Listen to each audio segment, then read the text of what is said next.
the presentations do seem like they go quick, which is weird. Especially when people are leaving 5 minutes for question time. But we don't need to leave 5 minutes, you've got the full 25. Sweet. And then you get to race home, get dressed. You've got a bit more time than us to come back. Oh, yeah. We're back here for a staff photo at 6. Oh. And we have about 15 minutes to try and get Oh, everyone that's... seated. Oh. We're meant to be getting text messages for our tables. Oh, no, there's big screens out there. Oh, is it? And it's rotating through alphabetically. So you've got your table number. Yeah. I'll tell everyone after in case they This is out in the... right near the chicken. Yes. Yeah. You just have to wait for your letter to come up. We haven't seen it all. Yeah, we heard we get a text message. Do you want the two microphones? Yeah, I think it's easier. Yeah, that's fine. So just as long as it goes Going green, back and forward a bit. that's fine. We're drawing a crowd. Oh, yeah. Good. Hi everyone. You wouldn't mind coming in and taking your seats, please? Oh, the doors are closing. Okay. Good afternoon. It's 4:30. So sorry guys, we're going to get started. I've done it. Welcome. Thank you. This is our last session here today. So I would like to welcome for Small Blocks, Big Dreams. We've got Karen O'Keefe from Corangamite CMA and Andrea Montgomery from Upper Barwon Landcare Network. Thank you. Wow. Great, thank you. Thanks everyone for coming along. I realise this is the last session of what's been an awesome, really informative 2 days, so thank you very much for hanging in there. So my name's Karen O'Keefe. I'm the Sustainable Agriculture Facilitator with the Corangamite CMA. And I'm pretty excited to be here today to talk about my favourite project, Small Blocks, Big Dreams. I was fortunate to grow up on farms in southwest Victoria, and I then went and studied environmental science at uni, and for the past 20 years I've been in land care and sustainable ag roles, and also for the past 20 odd years I've been a small block owner myself as well, so it's pretty cool to be able to integrate that perspective into my work. Thanks, Karen. My name's Andrea Montgomery and I work for the Upper Barwon Landcare Network as a facilitator. I've been working with landcare groups for over 20 years and I think I'm one of the longest serving, maybe not oldest, landcare facilitators in Victoria. I'm also a farmer as well and I've worked in 3 different regions across Victoria, so have a pretty good understanding of different landscapes in our state. And I'm also on the Landcare Victoria board representing professional land carers in Victoria. So, and I know that we've been spruiking this and trying to get all these people to come into the last session of the day, so thanks for coming because the crowd looks good for us. But I'm speaking today, I guess, on behalf of 5 landcare networks and groups that have delivered this project in our region so far. So if I make any mistakes, you can chime in, the people that are here. There's a couple of those group reps here, so you know, if we forget anything. Before we start, I would like to acknowledge the traditional owners of the lands that we're on today, and also acknowledge that Small Blocks, Big Dreams and the Corangamite CMA works on the lands, waters and seas of the Wadawurrung people of the Kulin Nation and the Kirrairung, Jardwurrung, Gulajan and Gadabanud people of the Maar Nation. And it's been one of the really special parts of this project has been that we've had Eastern Maar Aboriginal Corporation and Wadawurrung Traditional Owners Aboriginal Corporation with us through the journey of the project in the planning and the delivery, which has been really awesome. So we really appreciate that.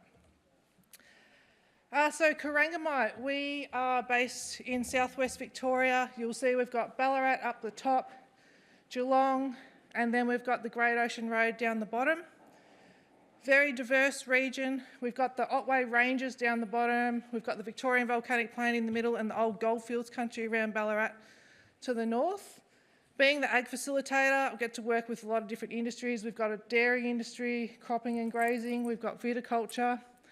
And environmentally, we've got some pretty cool threatened species. It's sad that they're threatened, and some threatened vegetation communities as well.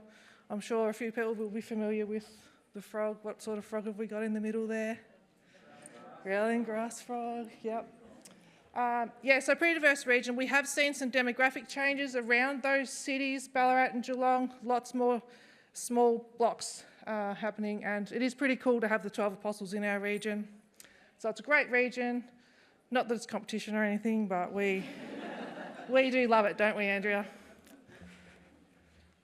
So small blocks, big dreams, what is it? So Corangamite CMA project. So the CMA, we wrote the application, submitted it, got funding from the Victorian Government, Our Catchments, Our Communities program, so thank you to them. The program has been co-designed and delivered with local Landcare. Landcare have led the delivery, they've done the community engagement, they've done that aspect of it, which has been awesome.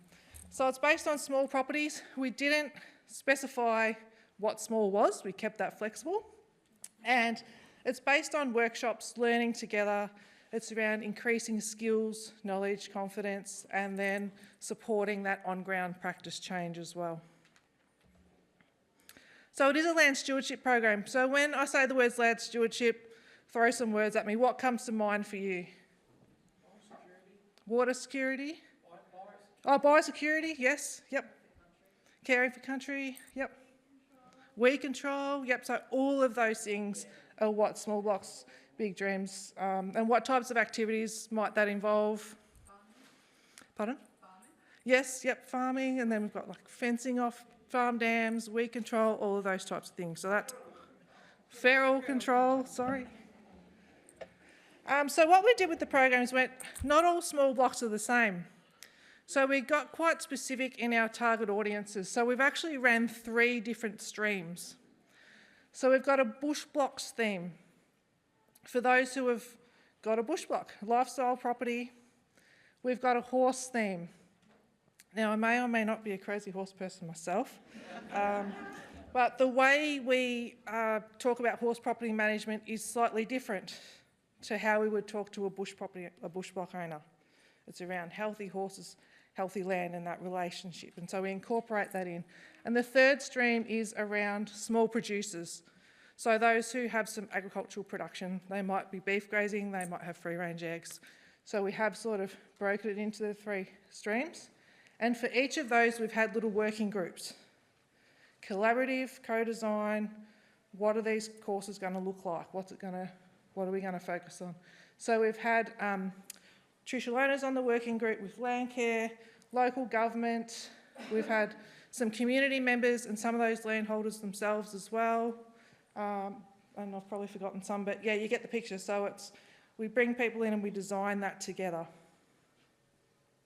We also created some learning outcomes. Done a little bit of TAFE teaching over the years, and anyone who's been involved in that knows how you structure your lesson plans and you have your learning outcomes. So we looked at the themes, the topics that we might cover, and what's the base level of understanding that when people have completed this program, that they will have on the different topics of water, land, biosecurity, and those types of things.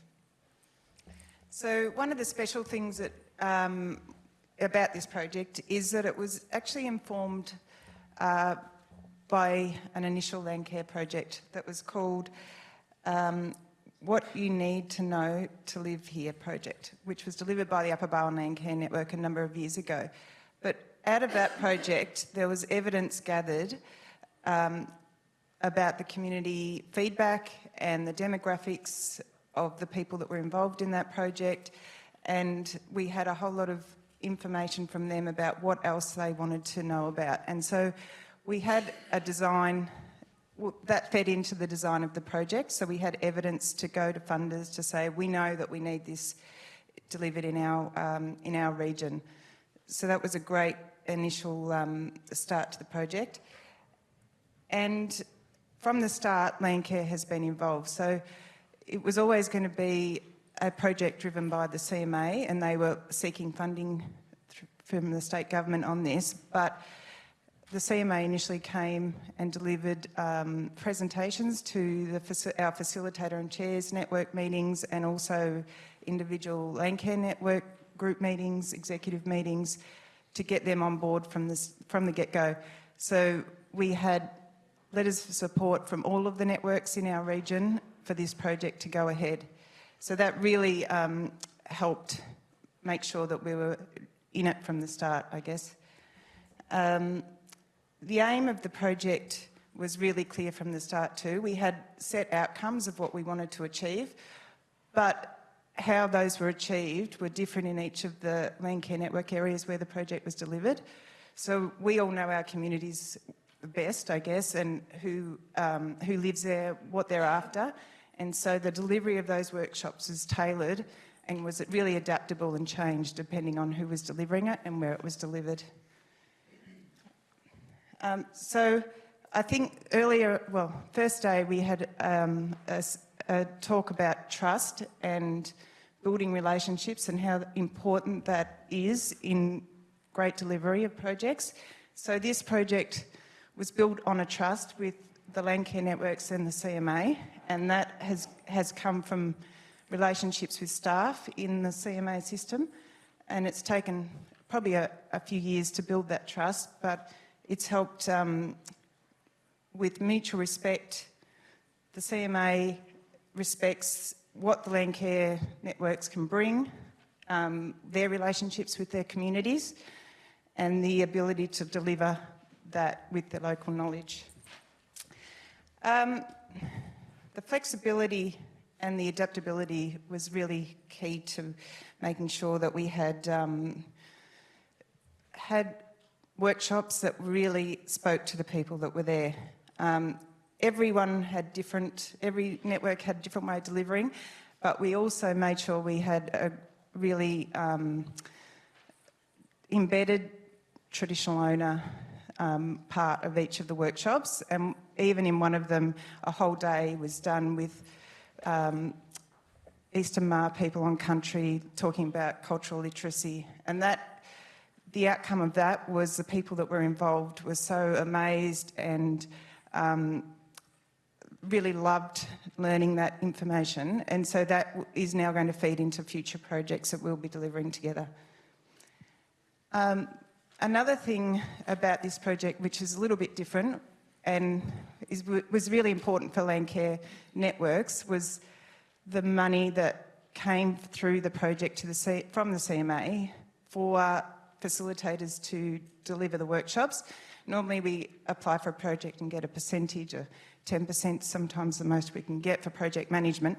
But in this case, we were paid for a number of hours that we worked at a set rate, which was a lot more than we would have got as a 10% project management fee. And there were a lot of hours that went into it because we went out and did some site visits after the project and really had lots of conversations with people. The other thing I just wanted to note was that we had a lot of support from the CMA in areas where we normally don't get support as Landcare facilitators. We normally have to write our own communications, we have to do all our own administration, all our everything. And so in this project we did get that support from a bigger organisation, which was really useful. We had communications and a logo that was developed that we could use for branding, someone doing our bookings for us for our events, and writing media releases. So that part was really useful. So why did we develop small blocks, big dreams? So working in the agriculture team and just generally at the CMA, often our programs focus on full-time farmers with large enterprises, because often we're looking to support practice change on large hectares. However, we know that our region has a significant number of landholders using their land for non-farming and smaller blocks. So we identified that as an opportunity to support those people. Now, this is a map of the region and it gets referred to as the banana, but it's kind of probably the dodgiest looking banana I've ever seen. But so the orange bits on there, we had our GIS expert, thanks Dave. He The orange bits are where the small properties are. So then when we applied for the funding, this was kind of what we sort of went, most people are probably going to come from that area in the region. We also do some social research at the CMA. So I think it's like about every 6 years. Professor Alan Curtis has done this research for us in the past. It's like a social demographics study. So that gave us some data and some evidence. When we were submitting the project, we had some information there that added to our observation and the feedback from Landcare, the written feedback that we'd had, that there was lots of scope for this type of project. Why did we do it? So we know that intensive land use can lead to negative natural resource management outcomes. Small properties, common issues, we've all seen that before. And we also know that small properties can contribute to catchment health, and you can have some really awesome outcomes on small properties. Now, what have we got a photo of there? Golden sun moth, yep, so it's like an embarrassing but cool story on my 15-acre property, been there 10 years. During COVID, happened to be walking the dogs between, they're finicky things, they fly. It's got to be warm and 20 degrees and between 10 and 2. Anyway, I'm like, oh my gosh, what is that? Our small property has a population of golden sun moths, which are endangered. So I put that there as a reminder that we can all contribute. Regardless of our size of our property, we can all contribute to catchment health. So what actually happens? We have an introductory workshop, which we get a draw card speaker open to everybody. So we try and get as many people to the first session as possible. At the first session, we always have the traditional owners there to do a welcome, which is great. And then people can sign up on that day for a workshop series of 4 sessions. So people get group learning. It's sort of based on that small group learning of 20 to 25 kind of people, so that you can learn from the speakers and learn from each other as well. We facilitate discussion for people to learn off each other as well, because often there's new landholders and experience. Everyone has some experience. So everyone gets a printed aerial image. We did think, we'll do everything online and that'll be cool, but people still love that printed aerial image. So everyone gets one of those of their property. We support them to do a property action plan. You get a visit from Landcare and or the CMA, and there's it's like a little $2,000 incentive. When you've done your little property action plan, you identify actions you want to do. And then we have a Healthy Hectares guide. People get a little booklet, and they get to learn who the contacts are that can help them. That's the topics there. So what have we achieved? So we had 150 participants. We ran 6 rounds of Small Blocks, Big Dreams, sort of 2 of each theme. 89 property action plans were developed, and that ended up totalling over 5,000 hectares. So although it was small properties, there was still, we were flexible in that, so we still did achieve some really great outcomes. Oh, and that's Ari. He was like our youngest participant. Ari went from that size to, he's about that big now. So most people did native veg enhancement and weed control. And it's been really awesome that some of these participants have now gone on to be involved in other programs, so waterway restoration programs. So now they're in the fold, they know who their local Landcare group is, they know who the CMA is, they know who their TO is, and now they're kind of in the fold and doing other things, which is really cool. Quick view of where things happened. So it's not quite the banana, but, still spread across. Yeah, and as Karen said, we've out of this program, we've had lots of new Landcare members come into our groups and networks. And in Victoria, during COVID, we had a mass exodus out of Melbourne, which we all know why. But a lot ended up buying small properties in the Otways, and having moved from the city into a regional area with a property to manage, they didn't have those connections with their Landcare community, but they've joined this program, and then now those connections have been made, and even got some new Landcare Executive Committee members out of those people, which has been really great for some of our succession in groups. And past participants or participants that have done the project have been advocating and recruiting new participants for the next round. So it makes it easy to continue on. But as Karen said, some of those new members have become some of the most active members in our land care groups and are now participating in lots of other programs, waterway restoration, weed control and a whole lot of things. So it's been a great off-spin for that.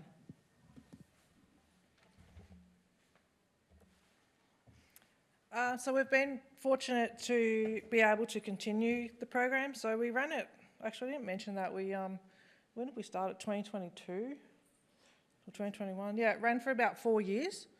And we've got, in a couple of weeks' time, we're about to launch the next round. So we've got Heytesbury District Land Care Network will be delivering around the 12 Apostles Great Ocean Road area, which is cool. And then we're hoping to support some workshops around Ballarat and Geelong and the Surf Coast. And I'll just mention that we've got Mirrabul Land Care Group here, so Jackson's here. Jackson was actually the guinea pig. We did the first round for Jackson, so we had lots of meetings and workshops, so thanks Jackson. And we've got Ballerine Land Care Group here as well, and they delivered as well. So it's it's been great to partner up with different land care networks. Did realise that I forgot a really crucial slide, which is like the 3 take-home key messages. I'm like, how did we forget that?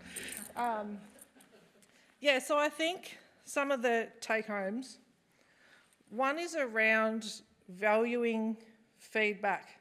And I know it's like horrible and you're filling out feedback and extracting that from your participants, but without written feedback, we would have really struggled to get this project funded. We had quite a few years' worth of written feedback from a whole range of different events that Landcare had delivered, including the initial What I Need to Know to Live Here project, which was through Upper Barwon Landcare Network. And my advice around that is to have a purpose for the information you're collecting. Ours was around like social demographics and practice change, and then also was like, what else would you like to know? And I know everyone's probably all over this, so apologies if I'm telling you stuff you're already all over.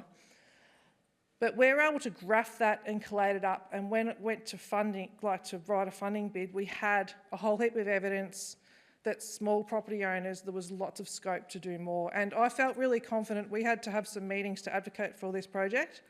And because we knew Landcare was behind, we had Landcare there, I was like, this is going to work. And there's a need for this and there's interest in this, and I was confident to advocate for that. And without that evidence, it would have been not as easy to actually advocate for the project. So whilst feedback can be tedious, and if you've got a purpose for it, it is your best friend. And the other one is around the collaboration and working together. We applied for the project, we put numbers in there, and then when it went to how are we going to deliver this, I felt pretty vulnerable at times because I was like, oh, well, yeah, we're going to talk to Landcare and we'll work it out. You made promises, Karen, you made promises. Yeah, and like, we'll work it out. And we did work it out. We didn't know how it was going to go, and it ended up, yeah, great that Landcare, it's like, yep, CMA, we're going to give the money to Landcare, they'll lead it, we'll work together, we'll get other partners in, we'll plan it together. But at times that felt a little bit nerve-wracking because it's like, oh, I'm the government, we should know exactly how this is going to work, and it's all exactly planned right now before, but we knew what we were going to do and we wanted to make it inclusive, and then the rest kind of worked out. So thanks everybody for making that work out. Yeah, so feedback, the co-design, everyone had buy-in, and we wanted to make it work together. That's probably my two main. What did you have an extra take home to? Only building relationships is really key to delivering any project successfully, which you will probably know anyway. But yeah, it's the relationships that build that trust, and then it makes everything easier when you can speak openly and rely on each other to help out. Cool. Well, I think that's possibly Thank you very much. You guys have about... Thank you, Andrea and Karen. We have 2 minutes. someone had a question. Hi, I'm Jerry from Central Tablelands Land Care. This might be a bit of a finger in the air kind of question for you both. Given that the project was funded for a lot of the landholders, how much do you think that incentivised for them to take part versus if they had to put in-kind monies in? Do you think that would have deterred them? Would they still have participated? Yeah, thanks for the question. Great question. Because often spend a lot of time thinking about how much should we fund? How much buy-in is there from the landholder if we were to fund everything? That type of thing. The incentive money, I think, helps. However, some people didn't take up the incentive money, and Jackson's, yeah. Well, some people didn't even want to take the money. They felt like they didn't deserve it, and I had to really convince them to take the money. Take the money. Yeah. It might be still be in Landcare's account somewhere. Yeah, and I guess that's part of the trust too that we've kind of gone, well, because Landcare did manage that incentive payment, and part of it's only $2,000, a tiny incentive to help people get started. But part of that trust was we were like, yep, if Landcare is happy to manage that relationship with the landholder for the funding, and if that landholder hasn't done it in the 12-month period, there's more flexibility with Landcare to manage that if the landholder comes back to Jackson and has done the work, or they don't want the funding. So, yeah, it's interesting. Some people are motivated by it, and some I'm not sure are. Yeah, and I just think the $2,000 really isn't much. So they're actually putting a lot in themselves to whatever they want to do, because a lot of it was fencing, which we all know is really expensive, and revegetation, and they did a lot more than the value of the incentive. Yeah. Thank you very much. I'm really sorry. I've never seen so many questions in any of these This sessions. last session I too. don't actually have time to do any more questions because we have to turn the sound recording off, and everyone needs to get dressed for dinner tonight. You can probably catch Karen and Andrea outside the doors. Luckily, they've told me that our table reservations numbers are downstairs, so have a look at that before you go as well. But thank you very much to our last speakers on the day. And dinner is at 6:30, and please check your table numbers on the big screen.